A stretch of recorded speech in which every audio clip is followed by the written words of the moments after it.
साथियों, बलिहारी उस बैंक की, देखिए जितने भी प्राणी जगत में जो कुछ भी प्राणी है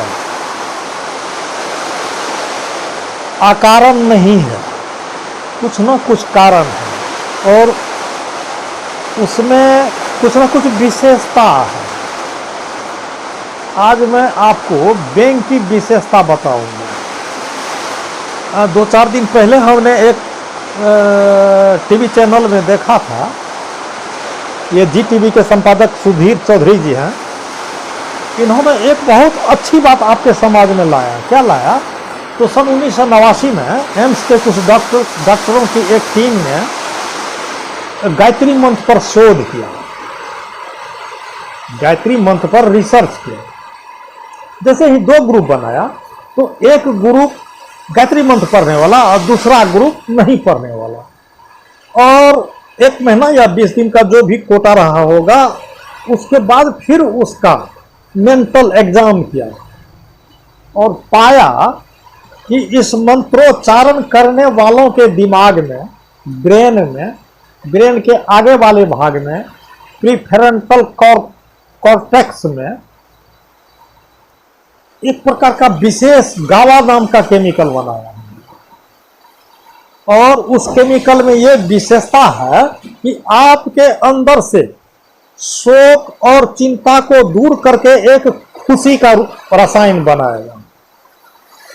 ये मानव मस्तिष्क का देन है। ठीक है,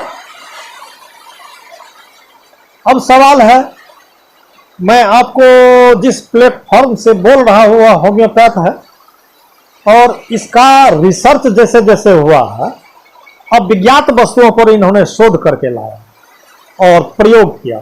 उसमें जैसी लक्षण उत्पन्न हुए और उस लक्षण वाली बीमारियों का उसको दवाई नियुक्त किया। तो 18वीं सेंचुरी में वैसे डॉक्टर हेनीमैन साहब, हालांकि इससे पहले भी होम्योपैथ था, लोग तो नहीं जानते हैं, कहेंगे कि इनके जन्मदाता होम्योपैथ के जन्मदाता हेनीमैन साहब रहे, सैमुअल हेनीमैन। लेकिन उन्होंने भी तो एमडी किया था, तो कॉलेज तो रहा होगा, लेकिन इन्होंने जितना विस्तार दिया होम्योपैथ को वह अवर्णनीय है। इनके रिसर्च का एक तरीका आपके सामने मैं एग्जिबिट कर रहा हूं। एक रिसर्च की टीम गई जापान, तो जापान जब गई तो वहां देखा सुअरों का कुछ संख्या और सब सुअर का नाक टेढ़ा था। हमारे यहां भी सुअर एकदम सीधा स्टोल चेहरा होता है, लेकिन वहां के सुअरों का जो नाक ऐसे टेढ़ा देखा, रिसर्च का केंद्र उसी को बनाया। आखिर इसका नाक टेढ़ा क्यों है? तो इस शरीर का तो निर्माण जो हो रहा है भोजन से न हो रहा है, तो उस सुअरों के भोजन पर रिसर्च किया, ये खाता क्या है।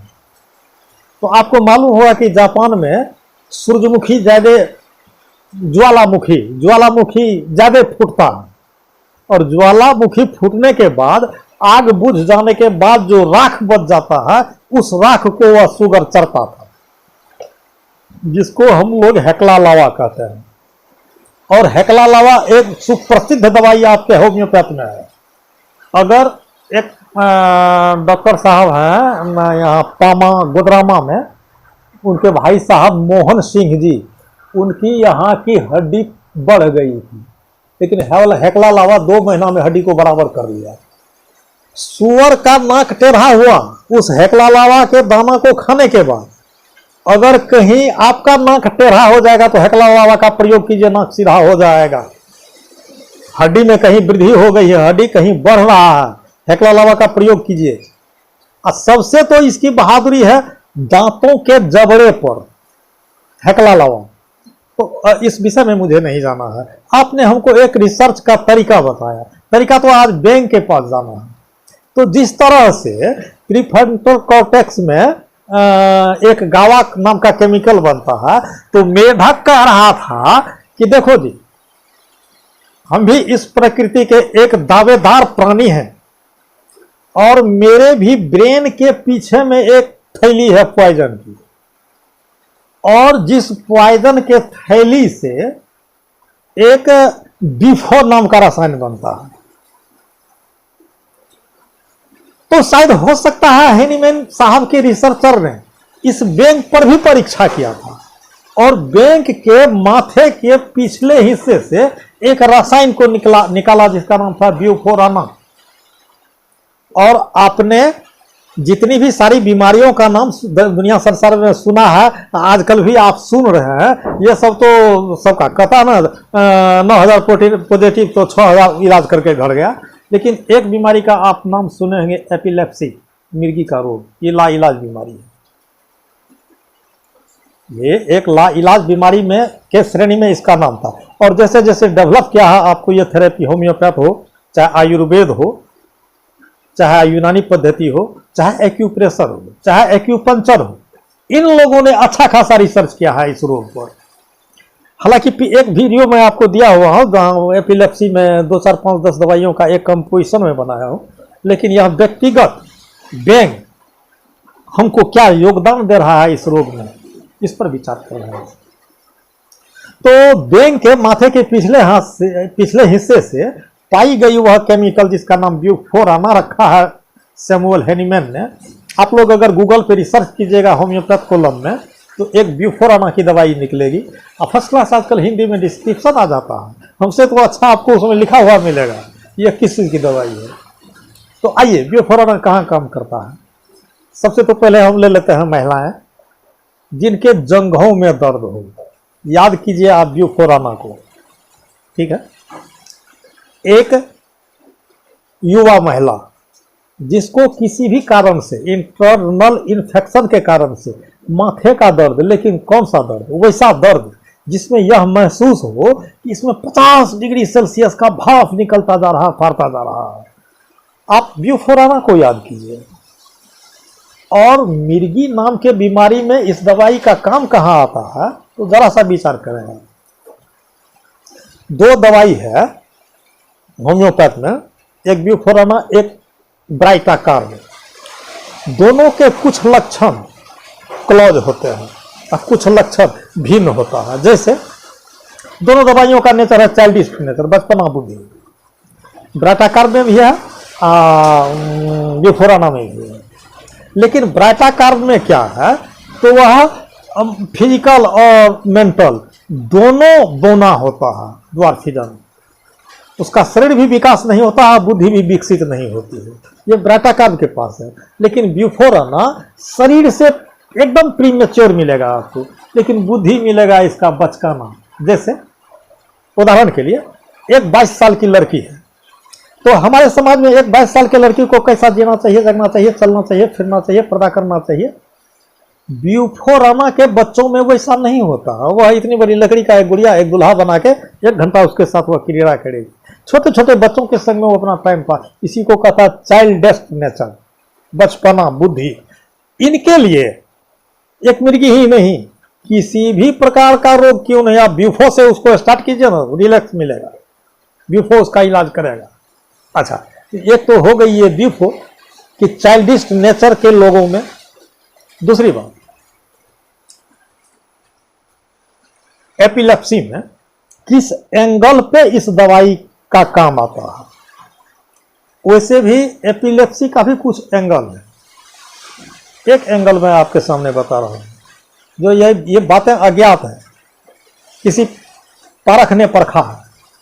1-1.5 साल का बच्चा को मां सुला करके गई चौकी पे काम करने के लिए। बच्चा संजोग से गिर गया तो रो रहा था।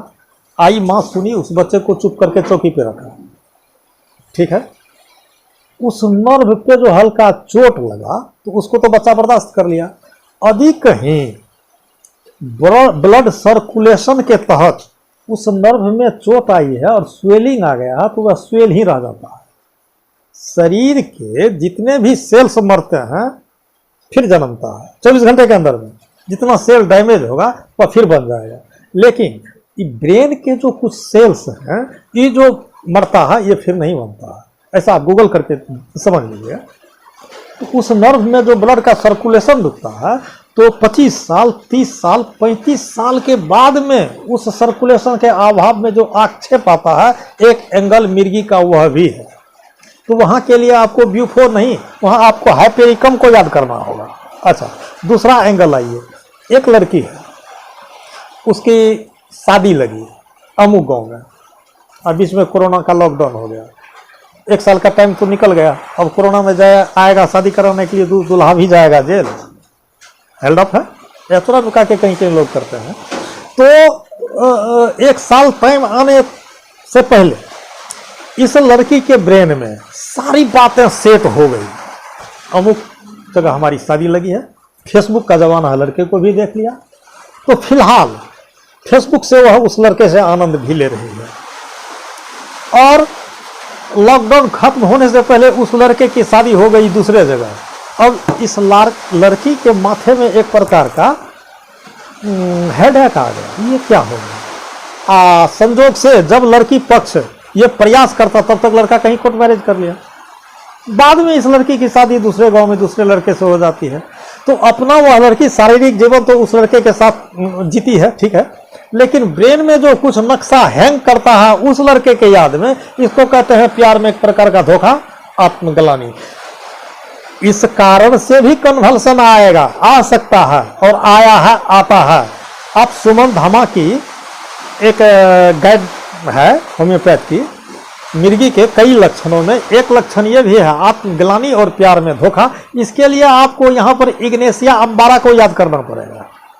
अच्छा, अब आइए ब्यूफो का मिर्गी, बेंग का मिर्गी। तो अभी जो स्थिति व्यवस्था हमारे देश में है, तो एक मैस्ट्रीब्यूशन भी आ गया है। क्या युवक लोग या युवतियां हस्तमैथुन करते हैं।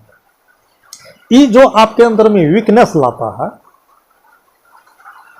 या ओवर सेक्सुअल इनकाउंटर, अति संभोग, इस दोनों खामियों से अगर आप में कन्वल्सन आता है, तो इसकी अव्वल दवाई वह ब्यूफोराना है। हम लोग 1, 2, 3, 4 जगह प्रयोग भी किया है, बहुत सफल दवाई है ब्यूफोराना। तो सज्जनों, आपके सामने में बेंग क्या क्या दे गया, यही शायद हल्ला कर रहा होगा बेंग। अब आगे फिर आने वाले समय में आपको इसको आगे ले जाऊंगा।